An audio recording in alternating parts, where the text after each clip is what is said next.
आत्मज्ञानी सतगुरु युग प्रधान आचार्य सम्राट डॉक्टर श्री गुरुजी महाराज, उत्तर भारतीय प्रवर्तनी श्रमणीय डॉक्टर ज्ञानी श्री सरिता जी महाराज, सरल आत्मा सतगुरु वर्या श्री अनिल कुमारी जी महाराज के पावन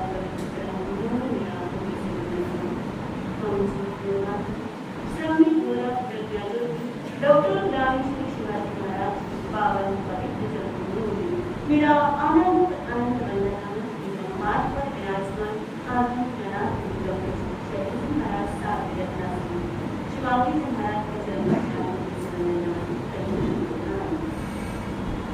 प्रभु वीर की वाणी में चर्चा चल रही थी ध्यान के विषय। वो ध्यान जो प्रभु महावीर ने स्वयं 12 वर्ष तक उसकी साधना की थी। ध्यान कहा है एकाग्र होना, यानी अपने मन को किसी एक वस्तु पर एकाग्र कर देना क्या कहलाता है? ध्यान कहलाता है। अब वो हमारे ऊपर डिपेंड करता है कि हम किस प्रकार की वस्तु पर अपना मन क्या करते हैं? एकाग्र करते हैं।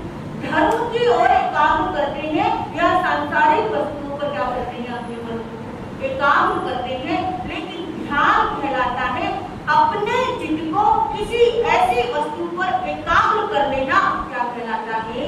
ध्यान कहलाता है।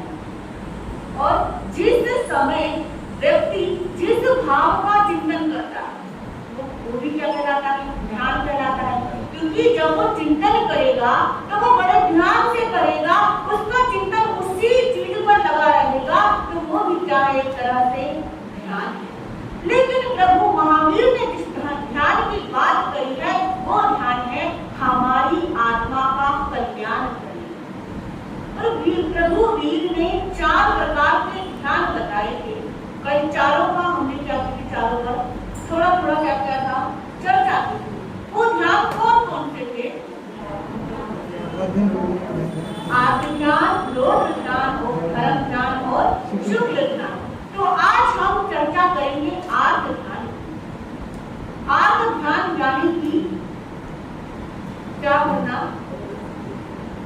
अपने दुख जीवन में जो दुख आए हैं उनको देखकर क्या करना? और अधिक दुख होना। जो जीवन में आपके जीवन में जो दुख आए हैं उन्हें देखकर और अधिक दुख होना, यानी ऋते भवम आर्तम। यानी ऋत क्या होता है? दुख। ऋत का मतलब क्या होता है? दुख। वो जो दुख आपके जीवन में आए हैं उसे देखकर रोना धोना क्या कर देना? प्रारंभ कर देना। उसको देखकर परेशान होना है। अब दुख क्या है? जीवन में हमारे कर्मों के अनुसार आते हैं। संसार में जितने भी संसारी जीव हैं सब सुख के इच्छुक होते हैं, परंतु उनके कर्म ऐसे होते हैं कि दुख जीवन में आ जाता है। अब आपने बीज नीम का बो रखा है तो फल क्या आम के आएंगे? नहीं ना। तो ऐसे ही कर्म आपने ऐसे कर रखे हैं तो दुख भी वैसे ही आएंगे। अब कर्म अच्छे किए होते तो जीवन में सुख भी ऐसे ही आते। जीवन क्या है? उतार चढ़ाव का नाम क्या है? संसार, यानी संसार का पर्यायवाची भी क्या कहलाता है? दुख। यानी संसार है तो दुख तो होगा ही होगा, चाहे किसी भी प्रकार का हो।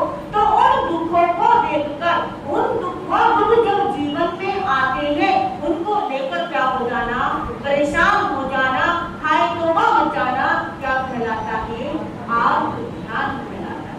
और ये जो आत्म ध्यान है अनादि काल से हमारे साथ लगा हुआ है।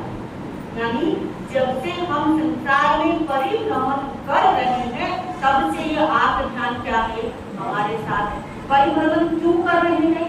क्योंकि हम आत्म ध्यान में होते हैं। दुख क्यों आ रहे हैं हमारे जीवन में? क्योंकि हम आत्म ध्यान में होते हैं।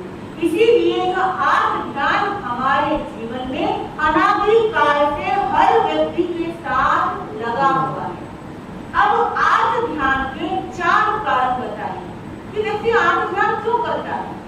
पहला है अनिष्ट संयोग। अनिष्ट संयोग यानी जो हमें पसंद नहीं है वो हमें मिल जाना। दुख क्या नहीं है? किसी को पसंद नहीं है, फिर भी जीवन में क्या आ रहा है? दुख आ रहा है। जीवन में बीमारियां आए वो भी किसी को पसंद नहीं है, लेकिन फिर भी अथाता कर्म का क्या होता है, उदय होता है।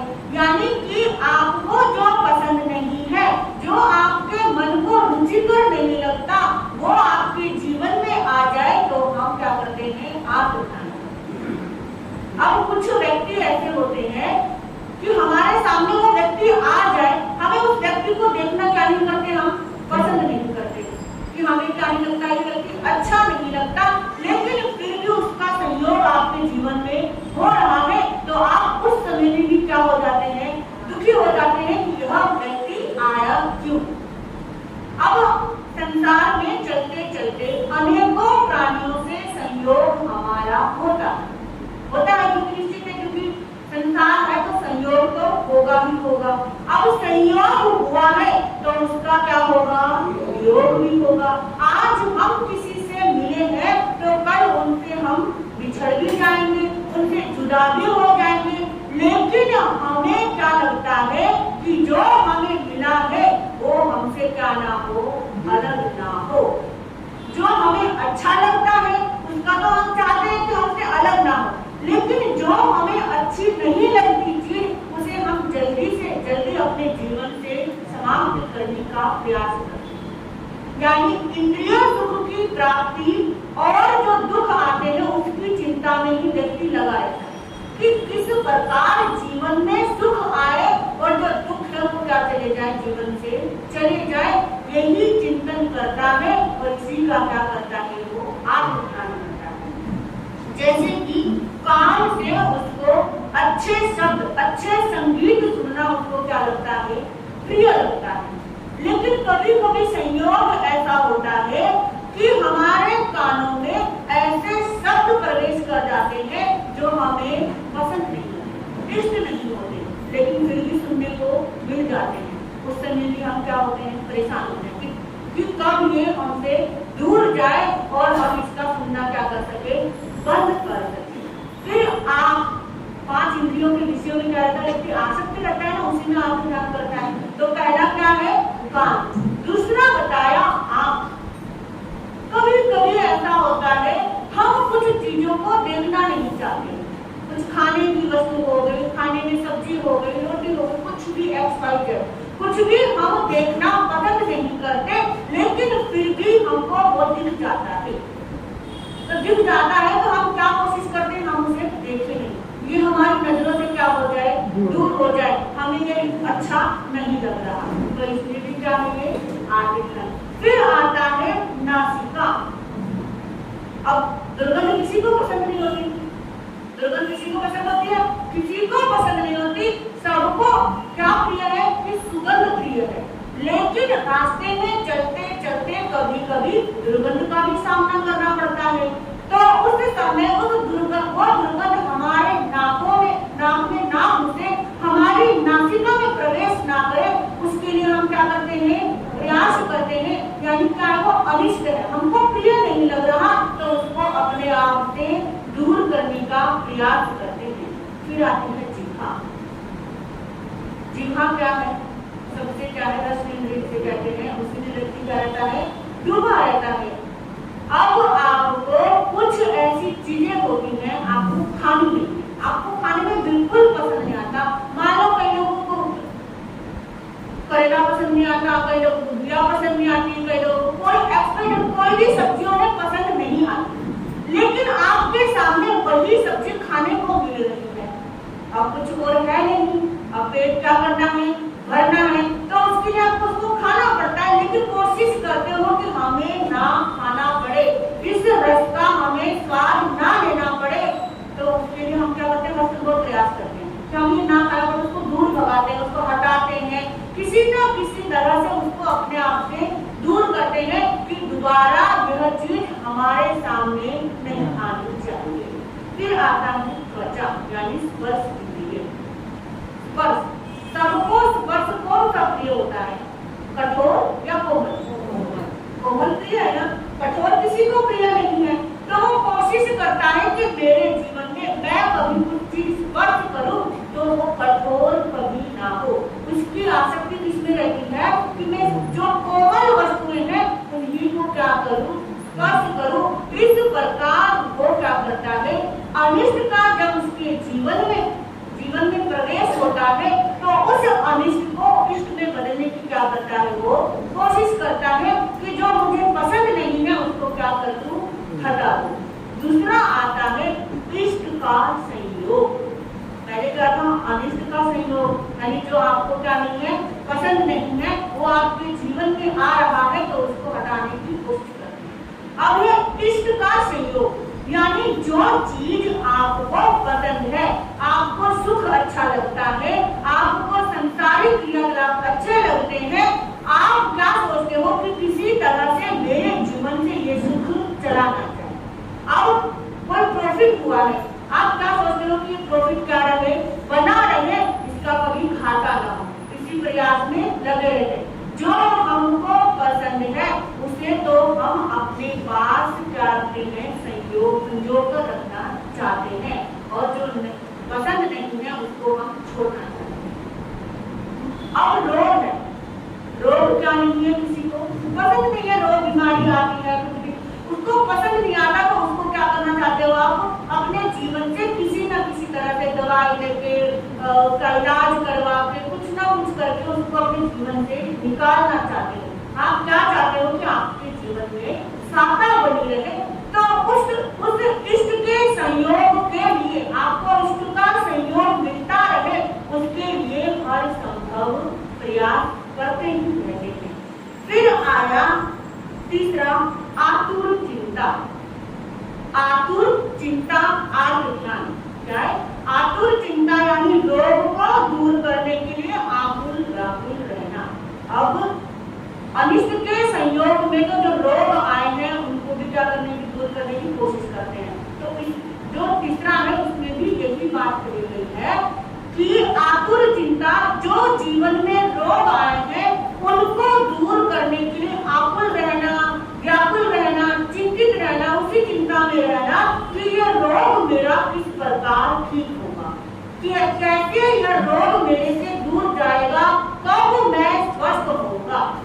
अब कुछ व्यक्ति के, कोई व्यक्ति बीमार है और दूसरा क्या कर रहा है, उसकी सेवा कर रहा है, मन में क्या रहता है, पता नहीं ये मेरी सेवा कर तो रहा है, मन से कर रहा है नहीं कर रहा, शायद मैं इसीलिए ठीक नहीं हो रहा, जो दवाई दे रहा है वो सही दे रहा है नहीं दे रहा, इसीलिए मेरी बीमारी ठीक नहीं हो रही। चिंता क्या है उसको, अपनी बीमारी की किस प्रकार मेरी जो बीमारी है वो ठीक हो जाए, वो इसी चिंता में क्या रहता है, लगा रहता है।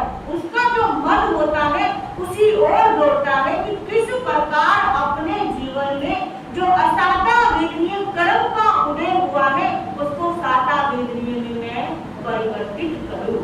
फिर चौथा आता है विधान। विधान से सभी क्या होते हैं, परिचित, यानी दूसरों के सुख सुविधा, दूसरों का ऐश्वर्य देखकर उस जैसा ऐश्वर्य प्राप्त करने के लिए विधान करना। जैसे देव हो गए, चक्रवर्ती हो गए, उनके धन दौलत के बारे में, उनकी सुख सुविधाओं के बारे में हमने बड़ा सुना और चिंतन क्या किया कि अगले जन्म में यदि मैंने ऐसे कर्म किए हो तो ये सारी सुख सुविधाएं मुझे भी प्राप्त हो। ये क्या करना, विधान करना। सुख सुविधाओं के लिए अपने पूरे जीवन के अच्छे कर्म, तपस्या को क्या कर देना, बेच देना। क्या कहलाता है ये, विधान कहलाता है। ये क्या है, आत्म ध्यान। अब आत्म ध्यान जीवन में व्यक्ति के लगा ही रहता है। तो ओमवाई सूत्र में भी आत्म ध्यान के 4 कारण बताए हैं। 28 नव ध्यानस चत्तारी लखना पनता तंग जहां कंदया सोयनया टिपनया विलनया, यानी कंदया यानी कि क्रंदन करना, रोना। जब जीवन में आत्म ध्यान प्रवेश करे, दुख दर्द प्रवेश करे, कोई ऐसी विपरीत परिस्थिति आ जाए, उस समय में क्या कर देना, रोना प्रारंभ कर देना, कि कहना कि ये मेरे साथ ही क्यों हुआ, कि मैंने ऐसा कौन सा कर्म किया है जो मेरे साथ ऐसा हो रहा है। अब कर्म किए हैं तो उसको भोगना भी पड़ेगा। उस कर्म को आप क्या करो, संभाव से भोगने की कोशिश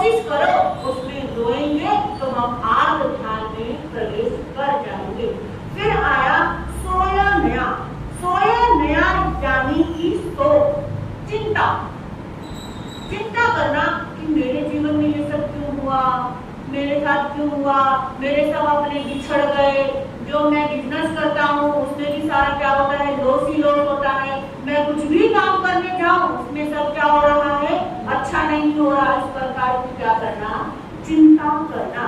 फिर आया आंख से आंसू गिरना। हम जब आत्म ध्यान करेंगे तो क्या होंगे, आंख से आंसू गिरेंगे, रोने धोने लग जाएंगे, परेशान हो जाएंगे। तो इस तरह से हम क्या करते हैं, आंखों से आंसू गिराना प्रारंभ कर देते हैं। फिर विलाप करना, जोर जोर से क्या करना, चिल्लाना, शोर मचाना कि मेरे साथ क्यों हो रहा है, तुमने मेरे साथ ऐसा किया। इस तरह से क्या करना, चिल्लाना।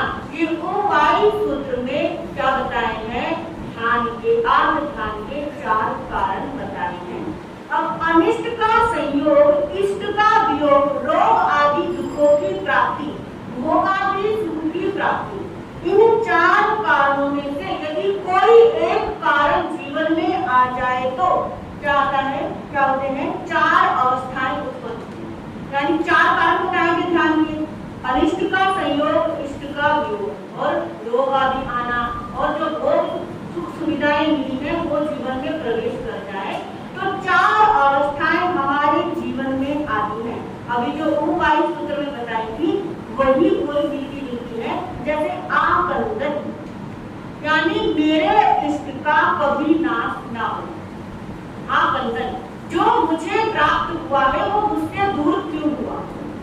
अब आपको कुछ ऐसी वस्तु मिल गई, कुछ टाइम के लिए आपके पास है, लेकिन कुछ समय बाद उसका क्या हो रहा है, वियोग हो रहा है। तो आप क्या कर रहे हैं कि परेशान हो रहे हैं, रोने लग रहे हैं कि यह मेरे से अलग क्यों हुआ, यानी कि इष्ट का वियोग हो रहा है। तो आप क्या हो रहे हो, परेशान हो रहे हो।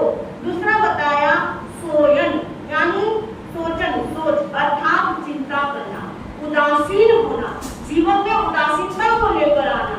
अब आपसे आपका कोई सगा संबंधी आपसे दूर चला गया, आपके रिश्तेदार, आपका जो बहुत प्रिय व्यक्ति है वो आपसे दूर चला गया, तो उसमें क्या हो जाना, उदासीन हो जाना, चिंता में आ जाना, क्यों मुझे छोड़कर क्यों गया।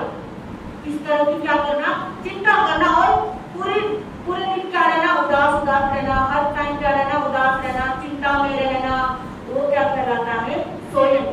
सोयन यानी कि सोचन, सोचन चिंता को कहते हैं। यानी चिंता जब जीवन में आती है तो डिप्रेशन का क्या आ जाता है, डिप्रेशन जीवन में प्रवेश कर जाता है। तो हमें चिंता को छोड़ना है, चिंतन करना है कि वो क्या मेरा और उसका संयोग क्या था, यही तक था, उसका और मेरा रिश्ता यही तक था, आज हो गया है इस दुनिया से, तो कल मैं भी तो जाऊंगा। ये क्या करना, यह चिंतन करना, ना कि ये चिंतन करना कि वो मुझे छोड़कर क्यों गया, या कोई आपसे रिश्ता तोड़ दे, रूठ जाए, उसमें चिंता करना कि ऐसा मैंने क्या किया जो मेरे से क्या हो गया, वो रूठ गया। इस प्रकार की चिंता को जीवन में लेकर नहीं आना। फिर बताया परिदेवन, यानी कि दुखी होना। दुखी होना, आपसे कोई चीज बिछड़ जाए तो उसके लिए दुख नहीं मनाना कि मेरे से क्या हो गया, ये दूर चला गया है, बिछड़ गया है, उस चीज का दुख नहीं मनाना।